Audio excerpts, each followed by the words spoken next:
Okay, today we've got a board game of sorts. It's an electronic board game from 1980 made by Mattel Electronics. Let's look at it here. It is the Dungeons and Dragons computer Labyrinth game. This would have come out in 1980. And originally, it cost around $50. I found a advertisement for it here alongside Dark Tower and Electronic Detective and some of the other electronic type games. So here's a ad. You can kind of see the price there. Mattel, $50. I don't think we paid that for it. This is actually not the box that I originally had. Here's my original box over here, and you can see I got it from KB. This box just kind of got a little beat up or whatever. So the price was right there, but it has been peeled off. I don't know exactly. I'm sure we got it on one of the sales. The initial reviews for this particular game were not overwhelmingly great. It had kind of a mix of, it was sort of complicated, but once you figured out what was going on, it was a little bit too easy. So it's kind of in this weird spot. Plus, it was really expensive. If this was $50 in 1980, that's nearly $200 in 2024 money. So it was an expensive game. So they probably sat around for a while, and then eventually KB, put them on sale, probably in the $19 range. Still, reasonably expensive for the time. But probably that's how I ended up with one of these. We went to KB and got it on sale. But anyway, the way this game works is that it's a mix of a board. So here's the actual. There's the actual board. It's got 64, well actually more, but there are 64 labyrinth squares and then 8 sound effect squares. So if you hear a particular sound, you can check to see what it was that made that sound if you don't recognize them all. But let's go ahead and turn it on. It uses a 9-volt battery, and there's the initial startup sound. You can check any of the sounds over here, like there's a dragon that is guarding this labyrinth. So here's the dragon. Let's see, where's the dragon awake? There he is right there. So it's on the bottom, so I actually have to hold the switch key. That's the dragon waking up. So if you ever get within 3 squares of the dragon, you'll hear that sound, and then he'll start chasing you. He only moves 1 square at a time, but there are walls and diagonals that he can cross where the adventurers cannot. So it is a 2-player or a 1-player game. Let's get the little pieces out. Ooh. These are the little wall segments. There's about 50 of them. There's the dragon himself. And then you've got these 2 adventurers. You can either go solo and just try to track him down on your own. Actually, not track him down, but track down his treasure. So if I can get the treasure out of here, there's the other adventurer. And then our goal is kind of stuck right now. Let's see if I can get it to come out of there.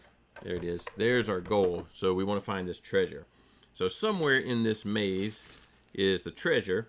And our guys, or one of our guys, if we're only doing solo, is going to try and go find the treasure, not get eaten by the dragon, and get the treasure back to his safe spot. So to start, what we have to do is we have to pick one of these squares to be our home base. And in our little set of items here, we've got a couple of green pieces. So I've got the little hexagon shapes are where I put one of the adventurers. That's the treasure. Put one of the adventurers where he's going to start at. And then if I ever find the treasure, then I can mark its starting place with this square one. And I don't know if you can tell, but it's got a little treasure chest on it. And kind of, I don't know. It's in there. So what we need to do is we need to pick a spot. Let's just pick there in the middle. So this is it's not a touch sensitive like you would think of a phone or anything. It's literally a little more like a gamepad where you're making a switch happen inside there. I'm not going to take this one apart. There are some pictures and videos of them being taken apart online if you want to find that. I don't want to take this one apart because it actually still works, and I don't want to accidentally mess up something. So normally we would pick that, and then we'd put next turn. But we're actually not going to play 2 players. We're just going to play 1 player. So I'm going to pick the same spot next turn, and we're just pick one of these guys. Now what's going to happen is there's actually a hard mode. We're on easy mode right now, but you can kind of see this level 1, 2. We're on level 1. So level 1 is there are just walls. So these little walls here. And anytime you walk around and bump into one, you can mark where you found the wall at. But there's actually a harder level that you can, once you've mastered the easy level, then you can go to level 2, and there are doors. And so sometimes the doors are open and sometimes they're closed. You don't really know. They kind of just open and close on their own. But they have their own sound. You can kind of see there's the wall and door sound. So if you hear a wall, then it's one sound. But if you hit a door, then it's another sound. But the door may or may not be open. And they will close throughout the game and open throughout the game. So that's the harder version. The hardest version, it says, to use is do level 2, but don't mark down any of the doors or walls. So just leave it all empty, and you just have to remember everything. I don't actually have the rule set, but the archive.org, they have all of the rules PDF for these things. So there's the original rules manual, kind of what it would have looked like. There's quite a bit going on there, but I think we are ready. I've forgotten now what buttons I've pushed, but I think we're ready to take our first turn. So what you do is, as long as your guy is full health, he can move up to 8 spaces or until he hits a wall. So you just literally, so that's the wall sound. So I would mark that he encountered a wall right there. And then it would go to the next person's turn. Now, he's the only person, so it'll go back to his turn. So he moved 1 space, and then the dragon woke up. So all I know is that within 3 spaces of here, somewhere in this vicinity, there's a dragon. We'll put him right here because we don't know any better. So we're going to put him right there. Now, every time our guy moves, at the end of his turn, then the dragon's going to move 1 space closer to him. He's the only adventurer out there. If there were 2, then it would just move closer to the one that is either carrying the treasure or the one that's closer, whichever the case may be. But we know that somewhere within 3 spaces of his current spot, there's a dragon. And we need to keep going around. It's okay to get hit by the dragon a time or 2, but he's going to send you back to your home base, and he's going to take 2 of your movement points away every time. So you get a couple of hits before you're completely out. Let's go here. 1. Oh, all right. So we tried to go north. That's the dragon flying. So we don't know exactly where he's at, but now he's 1 step closer to us. So we're going to put him right there. We don't know, but he's getting closer. But he could have been over here, and he's like right next to us. We don't know. We can't go north because there's a wall.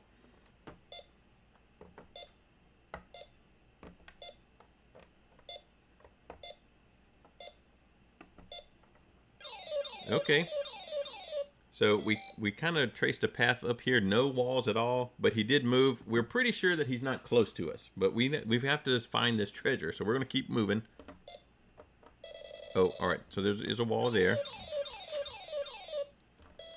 And he is even closer to us. But no treasure yet. But we did find another wall.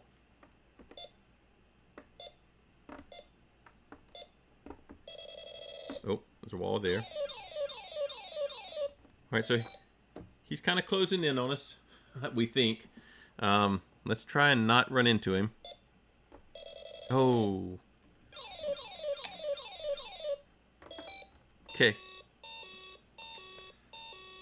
All right, so he was closer than we thought. So he is here. Now we at least know where he's at.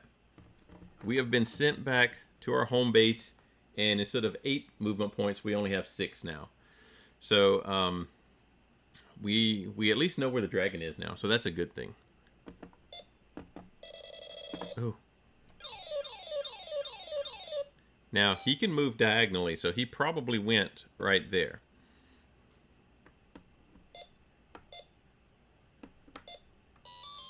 Ah,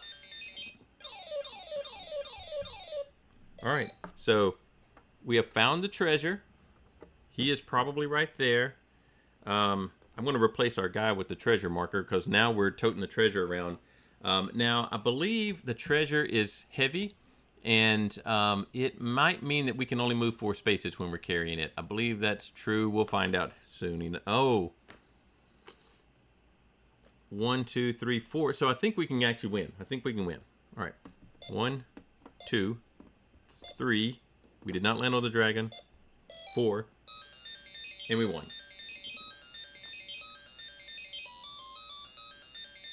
So that's the victory sound that we got the treasure back to our home base. I'm pretty sure.